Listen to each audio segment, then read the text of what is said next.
What are the scientifically proven strategies that we can start using today to strengthen the mind?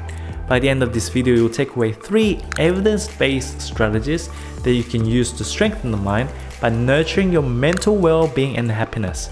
In this video, we'll focus on understanding how aging impacts our happiness and what we can do to protect our happiness as we grow older. How does our mental well-being affect our physical well-being? A survey of more than 4,000 people every year over 9 years found that decreases in our life satisfaction increases the risk of earlier death. Not only that, when our life satisfaction becomes more volatile over time, it further increases the risk of early death, especially for those people who have low life satisfaction. So those people who are easily swayed by external circumstances. For example, when something good happens, they feel extremely happy, but when something bad happens, they feel extremely bad. For those people, it further increases their risk of earlier death when they have a low life satisfaction. So in order to protect our mental well-being and physical well-being, we need to strengthen our ability to adapt to new circumstances. So how can we reduce our life satisfaction volatility? It will be interesting to study what differentiates people with high life satisfaction volatility from those with low life satisfaction volatility. And it could be that people's belief in their source of happiness might play an important role here, such that when people believe that the source of their happiness is from external sources, so feeling happy is a natural outcome of our external circumstances. For these people, their life satisfaction volatility might be high. But for people who believe that their source of happiness is internal, that they can choose to be happy no matter what happens in life, that their life satisfaction volatility might be low. I was once fined for $1,500 for not renewing my car registration and compulsory car insurance. It was soon after my first baby girl was born. I was living in a unit that was built on top of other retail stores downstairs, and my home address was very similar to one of the retail stores downstairs. And so a lot of mails got mixed up, and I was completely ignorant of the need to renew my car registration and insurance. But one way I tried to see it at the time, one way I tried to adapt to this really distressing event of paying a really large fine, was to choose to see a more positive light at the time. And I had recently received the greatest gift of my life, the most infinitely valuable gift that I had received. A newborn baby girl was given to me. And so paying $1,500 fine was nothing, was literally nothing compared to this infinitely valuable gift that I had recently received. And so choosing to believe that no one, no circumstance, no suffering or danger can take away the happiness that I have because of the love that I share and cherish with the people around me, because of the love that I have with this newborn baby and my family and friends. And when we choose to be happy, when we choose to look at the positive, the greatest gifts that we have, no matter how big or small they are, choosing to see those gifts that you have in your life that are based on the love and the relationships that you have around you, no matter what the circumstance is, I think that's a key way of adapting to new circumstances and distressing events that happen to us. So the question for you is, what are the worst events that happened to you recently? And how did you overcome it emotionally?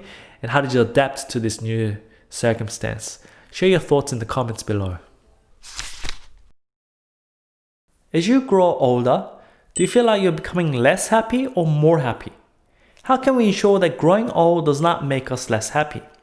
A survey of more than 64,000 people across 43 countries shows that in countries that have a high cultural tendency to avoid new and uncertain ideas, people tend to feel less happy as they grow old.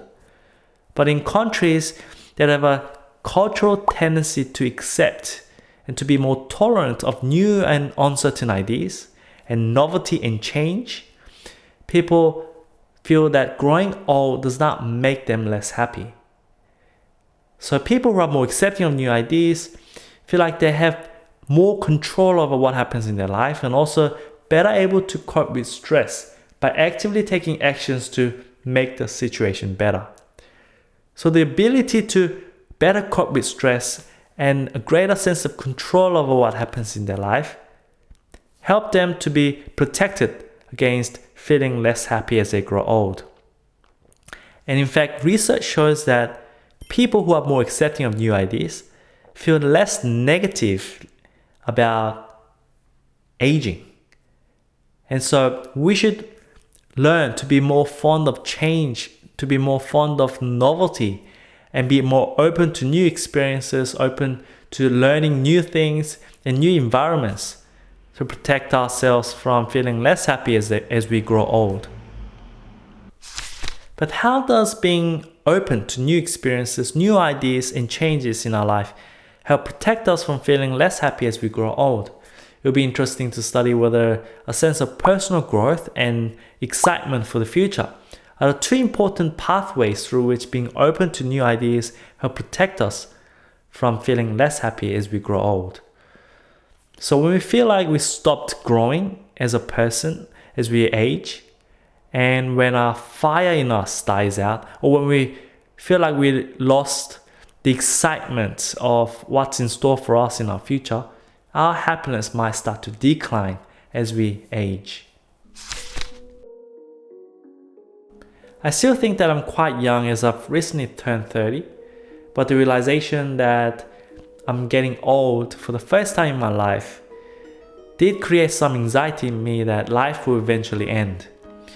But as I face my 30s, I've set a new challenge for myself, and that is to learn and share the scientific knowledge on how to strengthen the mind. And as I see my notes getting longer and longer, I definitely feel a sense of personal growth and a sense of excitement for my future. What new things will you learn and experience for the next 10 years of your life? Share your thoughts in the comments below. People often say that what doesn't kill you can make you stronger. But experiencing a lot of these terrible events in life can often crush us and cause depression and unbearable pain. Research shows that experiencing a moderate number of adverse life events, such as the death of your loved ones, physical or sexual assault, the divorce of your parents, or maybe some natural disasters, can help to strengthen our mental toughness in the face of a stressful event. In an experiment, people were asked how many of the 37 adverse life events that they had experienced in their lifetime, and they were asked to put their non-dominant hand into a bucket of icy water for as long as they could for up to 5 minutes. And every 30 seconds, they were asked how painful it was to put down their hand into this icy water, and also they asked them how painful it was immediately after they pulled out the hand.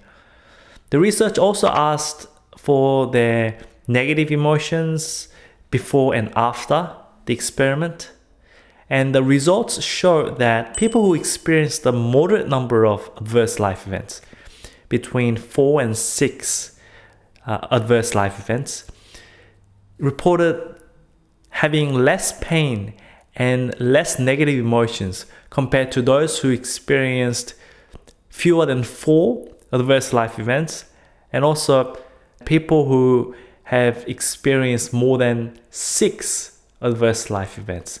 Personally, I've experienced 6 adverse life events so far, which is a moderate number of adverse life events.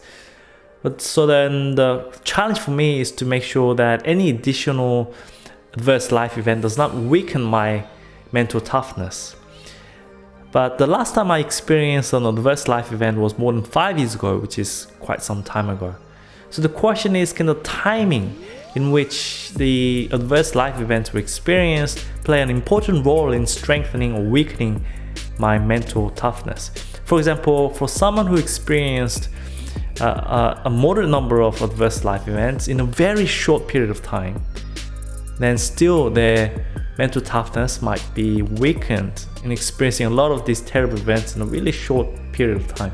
But for someone who may have experienced even more than 6 adverse life events, but over a very long period of time, probably that this person, even though he or she may have experienced more than 6 adverse life events, because the timing has been sort of spread apart during a long duration of time, that the mental toughness might not have been weakened, even if the person might have experienced more than 6 adverse life events over a long period of time.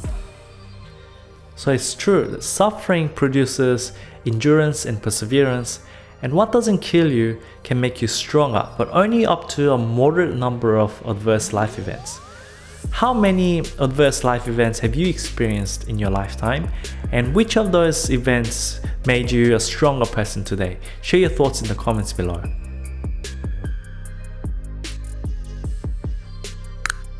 So the 3 key takeaways from this video are: first, ensure to strengthen your adaptability in order to reduce your life satisfaction volatility so that your happiness can be protected as you grow older.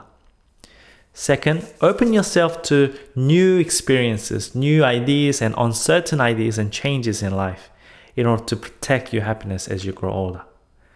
Third, remember that adverse life events can strengthen our mental toughness in the face of a stressful event, but only up to a certain number, a moderate number of adverse life events, typically between 4 to 6 adverse life events.